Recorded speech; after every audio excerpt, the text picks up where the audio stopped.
अब चाहिँ this time around let's talk about the break and continue in C है।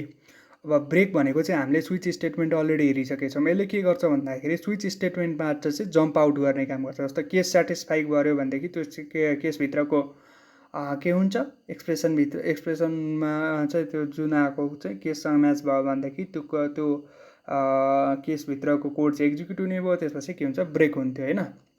अब त्यस सिमिलर टु द्याट ब्रेक चाहिँ के हुन्छ भन्दाखेरि लुपबाट के हुन्छ भन्दाखेरि लुपबाट चाहिँ जम्प आउट गर्नलाई अथवा लुपबाट बाहिर जानलाई पनि के हुन्छ भन्दाखेरि हाम्रो ब्रेक चाहिँ युज हुन्छ है। जस्तो इक्जाम्पल हेरौँ ब्रेक र कन्टिन्यूको है।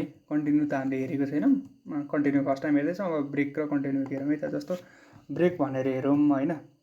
ब्रेक डट सी मैले यहाँ बनाएँ भनेपछि डट सी भनेर बनाएँ होइन। ब्रेक डट सी भनेपछि यसलाई एक्जिक्युट गरी हेरौँ। अब यसले के हुन्छ भन्दाखेरि हाम्रो अघिको चाहिँ यहाँ छ होइन। यसलाई चाहिँ यहाँनिर राखी हेरौँ भनेपछि 0 देखि 3 सम्म के भयो तर चाहिँ जस्तो यहाँ हाम्रो के छ भन्दाखेरि फोमा पुगिसकेपछि के छ ब्रेक गरेको छ। जस्तो चाहिँ आई कस्टो 0बाट सुरु भयो 0 1 2 3 प्रिन्ट भयो तर चाहिँ फोमा पुगेपछि के भयो ब्रेक भयो है भनेको चाहिँ। जस्तो अब यो लुपबाट चाहिँ के हुन्छ भन्दाखेरि हामीलाई जम्प आउट गर्नु छ भनेदेखि त्यो केसमा चाहिँ के हुन्छ भन्दाखेरि हामीले ब्रेक युज गर्छौँ है।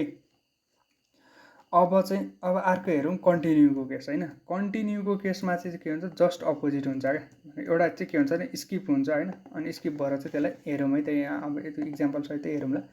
अब कन्टिन्यूको केसमा चाहिँ के हुन्छ भन्दाखेरि एउटा इटिरेसनलाई चाहिँ के गर्छ भन्दाखेरि यसले चाहिँ लुपभित्र भएकोलाई चाहिँ के गर्छ भन्दाखेरि यसले के हुन्छ भन्दाखेरि स्किप गर्छ क्या।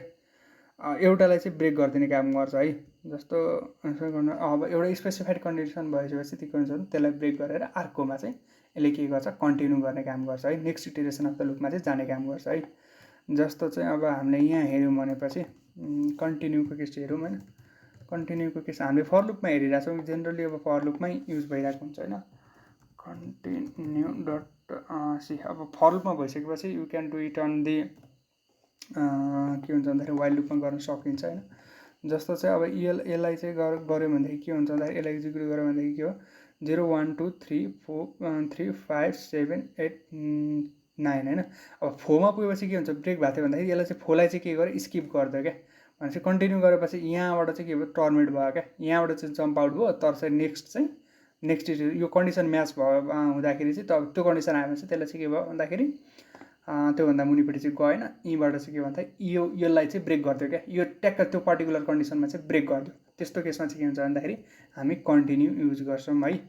अब फरको केसमा त यही भइहाल्यो। अब यसको केसमा नै त्यही सेम हो कुरा।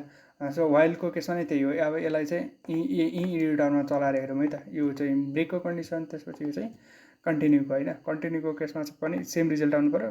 3मा पुगेपछि ब्रेक भयो। त्यस्तै गरी यसमा चाहिँ के भन्दाखेरि फोमा चाहिँ के गरेको छ कन्टिन्यू गरेको छ होइन। वाइल लुपमा के हुनुपर्छ हामीले यहाँ इन्क्रिमेन्ट गरिदिनु पऱ्यो। त्यसपछि गएर के हुन्छ भन्दाखेरि कन्टिन्यू पछि चल्दैन। त्यो भएको हुनाले यहाँ अगाडि नै राख्दियो तर चाहिँ अरू केसमा चाहिँ के भन्दा पछाडि राख्दैछ है, लास्टमा राख्दैछ है। यो चाहिँ अलिकति माइन्डफुल हुनु पऱ्यो। यसलाई चाहिँ के केयरफुल हुनु पऱ्यो यो केसमा चाहिँ। अनि फोरलाई चाहिँ स्किप गर्यो, फोमा चाहिँ ब्रेक भयो अनि अरूलाई चाहिँ चलाएको छ। त्यो पर्टिकुलर कन्डिसनमा चाहिँ ब्रेक भएको छ, अरू चाहिँ एक्जिक्युट भएको छ है। त्यही नै हो कन्टिन्युले चाहिँ यसरी काम गर्छ है।